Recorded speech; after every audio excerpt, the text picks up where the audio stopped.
دا یو ورور ډېر مزیدار سوال کړی دی. وایي بعض خلک داسې چل کوي چې د څوک مړ شو نو د هغه په غم کې به یو منټ ودرېږو. لکه کمپنۍ کې څوک مړ شو نو ټوله کمپنۍ به یو منټ ودرېږو، یا کلاړي مړ شو نو یو منټ به غلي دا کلاړي په غم کې ودرېږو. ملګری مړ شو دا طریقه صحیح ده او که نه؟ الجواب دا نن سبا چې دا طریقه د خلکو راویستې ده چې دا جي لکه د حکومت سړی مړ شو، دا د پوځ سړی مړ شو، دا د پولیسو سړی مړ شو، دا کلاړي مړ شو، دا د ادارې کس مړ شو، دا د کمپنۍ کس مړ شو. اوس راشه د ده سره په دې غم کې شریکېدو دپاره او د خپلوانو سره په غم کې شریکېدو دپاره یو منټ به موږ ټول به غلي ودرېږو. دا طریقه د انګریزانو نه اخیستې شوې ده. په شریعت کې دا طریقه نشته. نه د پیغمبر صلی الله علیه وسلم په زمانه کې دا ودرېدو، نه د صحابو په دور کې، نه د سلف صالحینو په دور کې. بل دا چې آداب التوحید د هغې خلاف ده. د تعظیم اخلاص التعظیم لله، تعظیم خالص د الله کول، دا خبرې د هغې خلاف دي.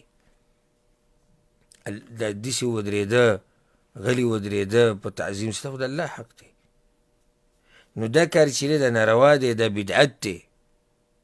او جاهلان مسلمانان دا کار کوي لګیا دي. جاهلان چې هغوی د خپل شریعت نه دي خبر او د غیرو په لار پسې روان دي.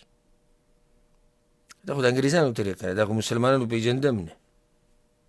او هغوی غلو کوي په خپلو مشرانو کې او د خپلو خلکو په باره کې چې محبت ورسره کوي، غلو د لاسه دا کار کوي. نو مسلمان خو به د افراط او د تفریط او د غلو نه ځان لرې ساتي او د پیغمبر په نقش قدم به ځي.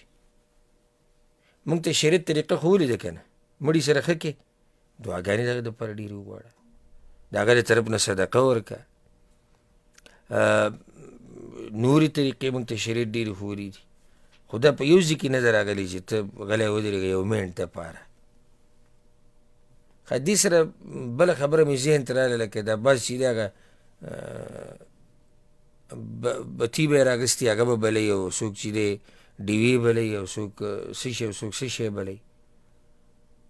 دا ټول کارونه چې دي دا غیر شرعي کارونه دي او دا تقلید د یهودو نصاراو دی.